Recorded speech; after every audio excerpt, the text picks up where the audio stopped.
আমাদের এই ঢাকা 400 বছরের পুরাতন ঐতিহ্যবাহী একটি নগরী। তিলে তিলে নানা রূপান্তরের মধ্য দিয়ে আজকের পর্যায়ে এসে আমরা উপনীত হয়েছি। এই ঢাকা একদিন আরও অনেক বেশি আমরা একে অন্যের নিকটবর্তী ছিলাম। এর বিরাট ইতিহাস আছে, ঐতিহ্য আছে। এখানকার মানুষের মধ্যে মানবিকতা ছিল, ভালোবাসা ছিল, মিলেমিশে চলার সংস্কৃতি ছিল। মানুষ মানুষের পাশে দাঁড়াতো, বন্ধু বন্ধুর পাশে দাঁড়াতো। ঈদে বিভিন্ন জাতীয় এবং ধর্মীয় যে দিবসগুলো আছে সেই সময় সবাই একসাথে আনন্দ মেলা বসাতো। নিরাপত্তার কোনো ঝুঁকি ছিল না, কোনো সংকট ছিল না। কেউ কারো উপরে হামলা করবে, কেউ কোনো মেয়েকে দর্শন করবে, কেউ কোনো নারীর ইজ্জত লুণ্ঠন করবে, এই ধরনের সংখ্যাগুলো কম ছিল। মানুষ বন্ধুসুলভ ছিল, ভ্রাতৃত্বের বন্ধনে মিলেমিশে থাকত। সময়ের পরিক্রমায় আজকে এই ঢাকা একটা বিভৎস নগরীতে পরিণত হয়েছে। আজকে এখানে নিজ গড়ে, আপন গড়ে শিশু নিরাপদ না। আপনারা গত 19 তারিখ শুনেছেন রাজধানীতে লোমহর্ষক এমন একটা ঘটনা ঘটেছে।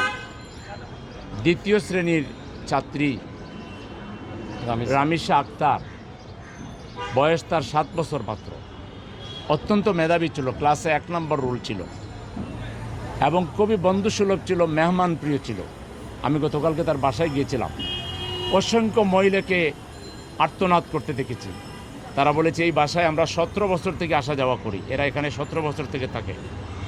এত মায়াবী চেহারা এবং জান্নাতের পাখি, সেই পাখিটাকে একটা নর্দমার কীট, একটা মানবতার দুশ্মন, মানবতার শত্রু কিভাবে তার উপরে হামলে পড়েছিল তার বিকৃত রুচি চরিতার্থ করার জন্য, এবং এরপর তার স্ত্রীর সামনে তাকে মাথা আলাদা করেছে, হাত কেটেছে, বাথরুমে তাকে নিয়ে খুন করেছে।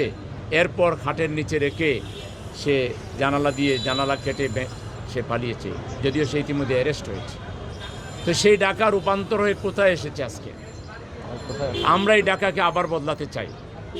আমরা এটাকে মানবিক ঢাকা হিসাবে গড়ে তুলতে চাই। মানুষের মধ্যে মানবতার আলো ছড়িয়ে দিতে চাই, জ্ঞানের আলো ছড়িয়ে দিতে চাই, ভালোবাসার বন্ধন আমরা ছড়িয়ে দিতে চাই। সেটা যদি দিতে চাই, যার যার গড় আটকায় দিয়া নিজের গড়ে বসিয়া তসবিহ জপলে হবে না। এই মানবতার আলো ছড়াইয়ে দেওয়ার জন্য মানুষের সামনে আমাদের যেতে হবে মানবতার কর্মসূচি নিয়ে। আমরা জামাত ইসলামী ঢাকা মহানগরীতে গত 10 বছর থেকে যুবকদেরকে ট্রেনিং দিয়ে কর্মসংস্থান করা, মানুষকে ব্লাড দিয়ে সাহায্য করা, তার বাসায় গিয়ে রক্তের স্যাম্পল এনে সেটা ল্যাবরেটরিতে টেস্ট করিয়ে আবার বাসায় পৌঁছে দেওয়া, প্রত্যেকটা ওয়ার্ডে ওয়ার্ডে ফ্রি মেডিকেল ক্যাম্প করা, ফ্রি মেডিসিন দেওয়া, এবং বাসায় বাসায় গিয়ে মানুষের প্রতিদিনের নিত্যনৈমিত্তিক কিছু বিষয় থাকে, ফ্রিজ, এসি, মাইক্রোওভেন, তার কম্পিউটার অ্যাক্সেসরিজ থেকে শুরু করে মানুষের জীবনের যত প্রয়োজন আছে, ট্রাস্ট অর্থে বিশ্বস্ততার সহিত মানুষকে আমরা সেবা দিয়ে আসতেছি। সেই ধারাবাহিকতায় আজকে আমরা একটা মানবতার বক্স এখানে রেখে যাচ্ছি। আমরা আজকে কিছু এখানে আমাদের পক্ষ থেকে সামর্থ্যের আলোকে আমরা রেখে যাব। আপনারা নগরবাসী যারা এই বাজার করতে আসবেন, আপনাদের বাজার শেষে কিছু এখানে রেখে যাবেন। আর আমাদের যে ভাই বোনরা মন খুলে বাজার করতে পারে না, তারা এখান থেকে কিছু নিয়ে যাবে। এই বাজারে কিছুদিন আগে আমি এসেছিলাম, কিছু হতদরিদ্র অসহায় মানুষকে নিয়ে, 50 জনকে নিয়ে বাজারে ঢুকেছিলাম। বললাম যে আপনারা ইচ্ছে মতো বাজার করেন। তারা শুধু বেবাচেকার নেয় হাঁ করে তাকায় থাকে। তাদের যদি বলা হয় যে মাছ 2টা দিয়ে কিনে, কয় দেন, কিন্তু নিজে 2টা কিনবে যে সাহস করে না, কারণ তার জীবনে 2 প্রকারের মাছ কোনোদিন কিনে নাই। তো সেদিন তারা অনেক মাছ, গোস্ত, তরিতরকারি, নানা শুকনো এবং বিভিন্ন ধরনের খাবার নিয়ে খুশি মনে রিক্সা ভরে বাড়িতে গিয়েছে। এটা হইতে পারে একটা টোকেন বিষয়, কিন্তু এই সমাজে কি অনেক মানুষ আছেন না প্রতিদিন চাইলে এরকম অসহায় মানুষের পাশে দাঁড়াইতে পারেন?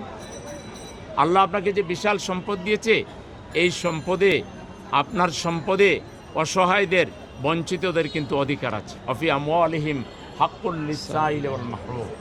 আপনি যে পেট ভরে খাইতেছেন, আপনার সন্তানকে যা খুশি তাই খাওয়াচ্ছেন, পাশের বস্তিতে, পাশের রাস্তায়, পাশের বিল্ডিংয়ে বহু ছেলে মেয়ে যে জীবনেও 3 বেলা খাবারও পাচ্ছে না, আপনার হৃদয়ে কি একটু মানবিকতার ছোঁয়া লাগে না? এই জন্য আমাদের আহ্বান যে আমরা কেউ দুনিয়ায় থাকবো না, এখান থেকে আমরা সবাই চলে যাব।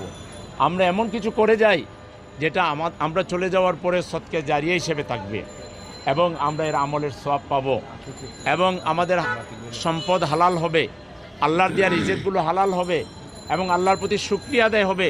আল্লাহ আরও বাড়াই দিবেন। লাইন শাকারতুম লা আযীদান্নাকুম ওয়ালাইন কাফারতুম ইন্না আযাবি লাশাদীদ। আমরা যদি শুকর আদায় করে দেই, আল্লাহ বাড়াই দিবেন। আমরা যদি কঞ্জুসি করি, তাহলে আল্লাহর নিতে সময় লাগে না। একটা সকালে আপনার এমন কিছু ঘটবে যে বিকালবেলা আপনার সেই শান শৌকত, সেই শৌর্য বীর্য এগুলো আর থাকবে না। বলে না, সকালে আমির বাইরে ফকির, সন্ধ্যাবেলা আমির আর ফকির হইতে সময় লাগে না। তা আমরা আল্লাহর শুকরিয়া আদায় করব। আমি জাস্ট একটা সবার জন্য একটু সহজ করে দেওয়া, যে ঠিক আছে বাজারে যখন যাচ্ছি, ফিরার পথে এমন কিছু কিনবো যা গরিবের জন্য এখানে রেখে যাব। আমি যে খাবো, আমার খাবারের মধ্যে আলাদা স্বাদ পাবো, আমার রান্নার মধ্যে আলাদা স্বাদ তৈরি হবে। দিয়ে দেখেন, আপনি 10 প্রকার কিনলেন, 2 প্রকার এখানে রেখে যান, গরিবের জন্য রেখে যান। আমরা আশা করব আমাদের এই মানবতার বক্সের প্রতি সবাই সম্মান দেখাবেন, এবং আমরা চেষ্টা করব, এটা উদ্বোধন করলাম, আমরা এটা আরও বিভিন্ন জায়গায় মার্কেটে রাখবো। এবং আমরা আশা করব আমাদের যারা জামাতের কাউন্সিলর ক্যান্ডিডেট আছেন, এখানেও কয়েকজন উপস্থিত আছেন। এই যে আমাদের জাকির হোসেন ভুইয়া সাহেব, খিলক্ষেতের বাসিন্দা, আপনি আপনার খিলক্ষেতে 17 ঢাকা 17 নম্বর ওয়ার্ড, আপনার খিলক্ষেতে আপনি এরকম 1-2টা বসাবেন খুব দ্রুত ইনশাআল্লাহ। এই যে আমাদের জননেতা মাহফুজুর রহমান 1 নম্বর এই ওয়ার্ড সহ এই ওয়ার্ডের তিনি কাউন্সিলর ক্যান্ডিডেট, তিনি অন্তত অন্য এলাকায় আরও 1-2টা বসাবেন ইনশাআল্লাহ। এই যে আমাদের আবু বকর মোল্লা, তিনিও কাউন্সিলর ক্যান্ডিডেট, তিনি বসাবেন তার এলাকায় ইনশাআল্লাহ। তারপরে এই যে ইসরাইল ভাই, বিশিষ্ট জননেতা, তিনিও বসাবেন ইনশাআল্লাহ। এবং আমি সাংবাদিকদের মাধ্যমে সমস্ত জনশক্তি দায়িত্বশীল এবং বিশেষ করে কাউন্সিলর ক্যান্ডিডেটদেরকে অনুরোধ করব, আপনারা জনগণের সেবা করবেন, মুখের বুলি না আড়িয়ে আপনারা আগেই করেন। মানুষ আর এগুলা কথায় বিশ্বাস করতে চায় না, মানুষ দেখতে চায় যে এখন আপনি কি করেন। এই জন্য জামাতের যারা জনসেবক, তাদেরকে জনসেবক হওয়ার আগেই জনসেবার দৃষ্টান্ত স্থাপন করতে হবে। আপনারা কি একমত? সেজন্য আমি এই দায়িত্ব ওনাদের উপরে প্রদান করলাম। আশা করি এই একটা কাজ না, এই কোরবানি আসছে, কত মানুষ 1 টুকরা গোশতের জন্য রাস্তায় রাস্তায় ঘুরাবে। আপনারা এই অসহায় গরিবদের হাতে কমপক্ষে 2 কেজি করে গোশত যাতে পৌঁছাইতে পারেন, এই ব্যবস্থা নেবেন ইনশাআল্লাহ। সাথে কিছু ফুডও দিয়ে দিবেন। খালি গোশত খাইবে কিভাবে? তেল দিবেন, পেঁয়াজ দিবেন, লবণ দিবেন, এবং তাদেরকে আরও কিছু খাদ্য সামগ্রী দিয়ে দিবেন, যেন ঈদটা আমরা সবাই মিলে করতে পারি। এই ঢাকা সিটিকে আমরা অমানুষদের হাতে ছেড়ে দেব না।